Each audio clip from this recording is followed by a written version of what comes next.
All right, hi folks. My name is Alexa Doobie. I am the account executive for the Echo Media Group / Solar Decathlon event that we did. I'm going to introduce my team. Over to my left, we have Jackie. Jackie will be talking about the background as well as the communication between all of our people that we had to deal with the event. To my right, we have Mitchell. Mitchell will be talking about half of the SWOT, so the strengths and the weaknesses, as well as the goals. Nathan, to his right, will be talking about the opportunities and the threats, and lastly, the budget. And then Jenny will be talking about the recommendations that we had for the event overall. And then can't forget about me, I'll be talking about the campaign outcomes and the measurement of success. So first off, Jackie. All right, so in order for our booth, which is the Great Park Neighborhoods booth, to be successful at the Solar Decathlon, we had to collaborate with many different organizations. These organizations included Echo Media, us, which is the Practical Advantage Communications Group, 5 Point Communities, Great Park Neighborhoods, and Lennar Homes of California. A competition between 20 collegiate teams that have to provide solar powered homes that are energy efficient, cost effective, as well as attractive. This year, the winner was Austria.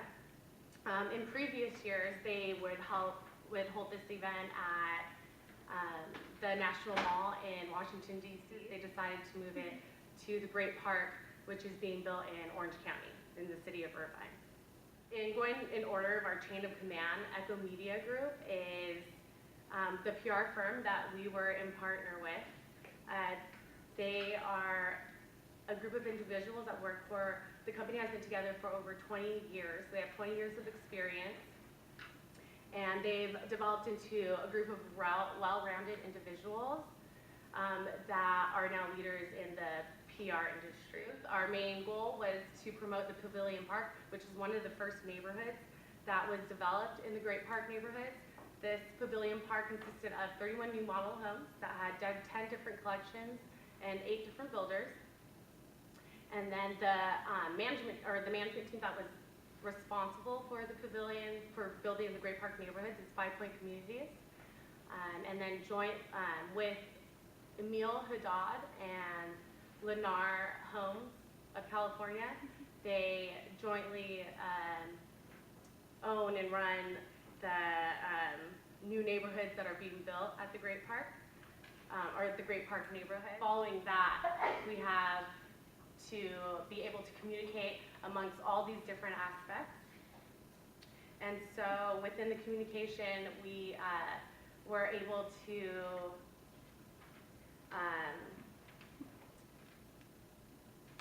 come together and provide management of this booth. Everybody was able to communicate very well, and the community, or the different companies communicated well as Echo communicating to us. In order for all this to work, all of us need to come together and have a common goal. And to elaborate more on our goals, Mitchell. Okay, so I'm going to go ahead and get into our goals. Our first goal was actually to increase the awareness to the general public of the Great Park neighborhoods.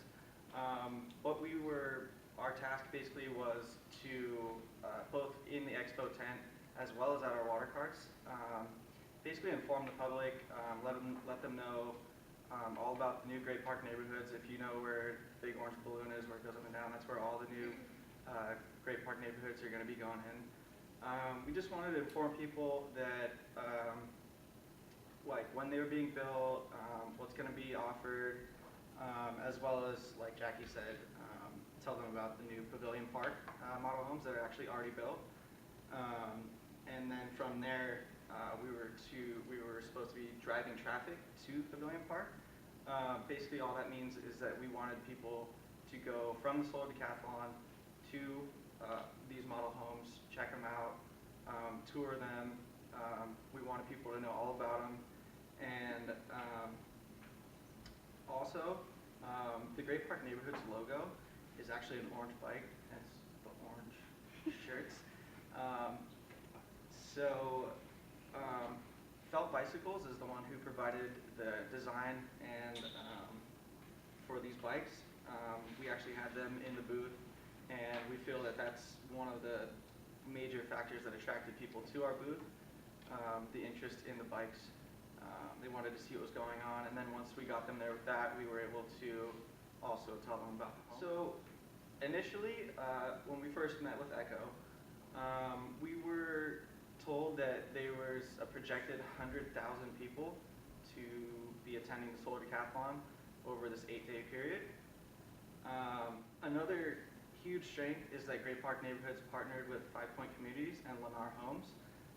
They're two really big names in building homes like this. If you guys have ever heard of Coda de Casa, they're the ones responsible for that. So there's kind of like a strong background with them.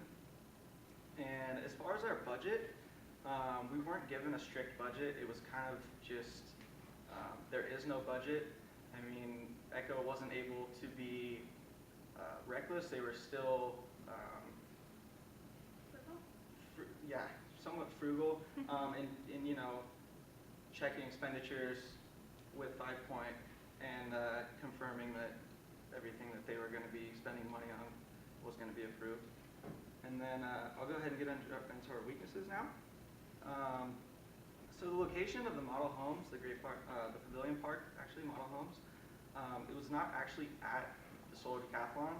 It was, I believe, 1.2 miles away.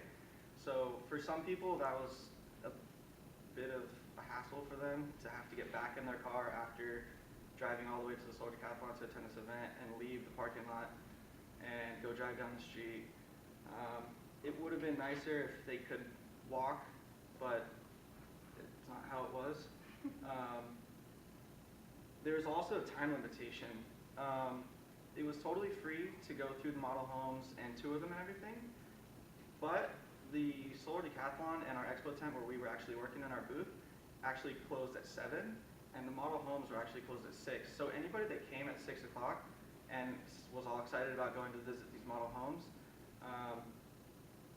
they couldn't actually go that day. And now I'm going to go ahead and hand it over to Nate. All right, and I'm going to talk about a little bit about the opportunities. It was great for us because we were expected to have like 100,000 plus people at this event, so we thought it would be a good opportunity for us to make a lot of impressions. Unfortunately, there was only 63,000 people that ended up showing up, but it's still a good amount of people that came by and were coming in, checking out our booth and looking at our bikes and making a good impression on everyone about our new model homes at the Pavilion Park.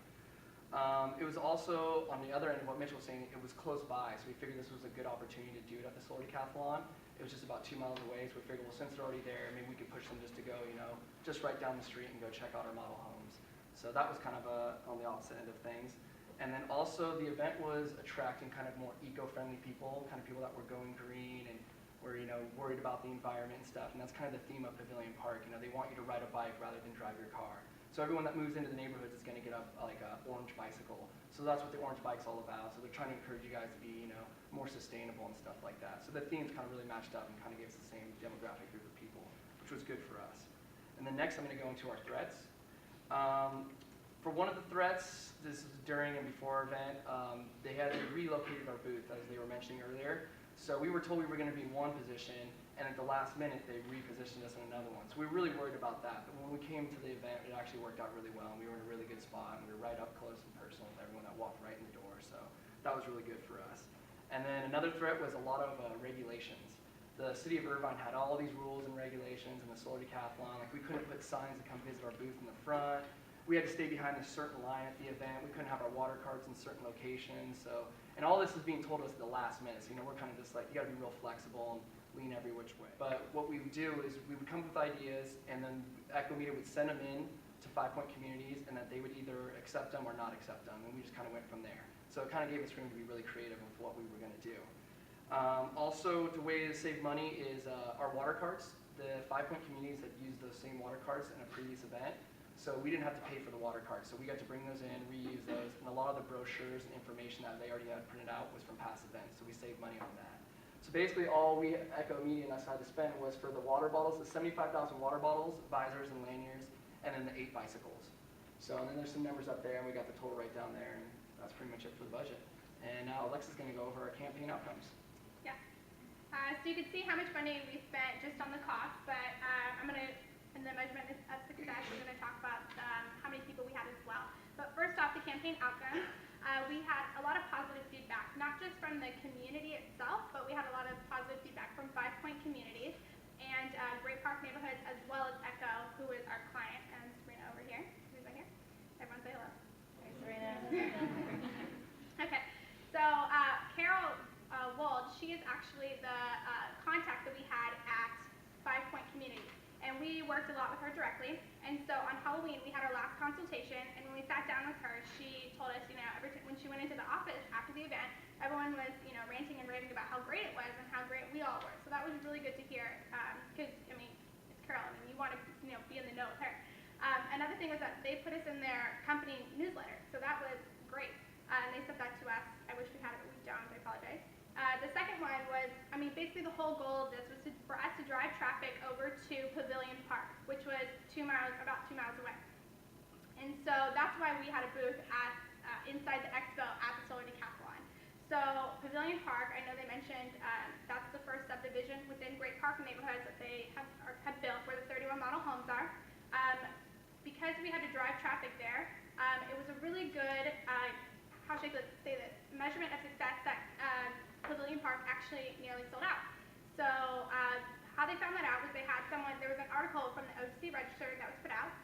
Someone had gone around, talked to all the realtors, and basically at the end of it, they found out that all of the homes were pretty much already taken. So they already are in progress of, the plans for all the next subdivisions that will be built after Pavilion Park.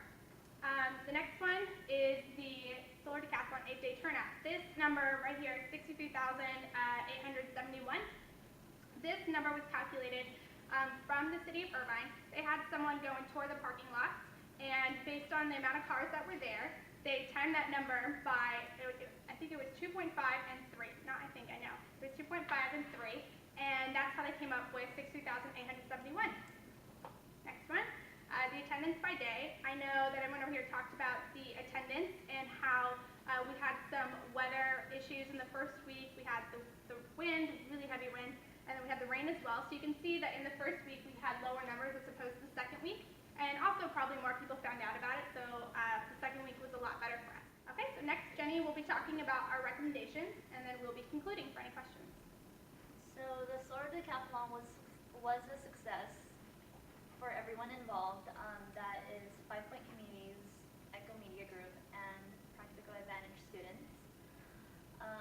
Although it was a success, there were some recommendations that we recommended for future events.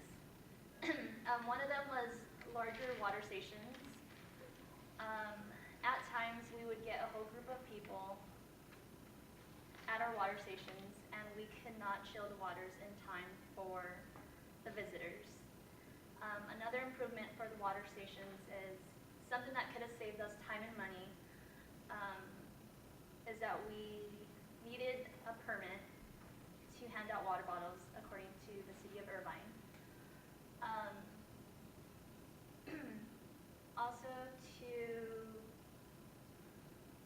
Also another recommendation is to better prepare the giveaways, which we had to, like Alexa mentioned,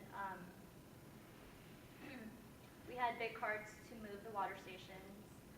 At first we were using a dolly, but that wasn't enough. And then also more control over PR and advertising. There wasn't much advertising done about the Solar Decathlon event.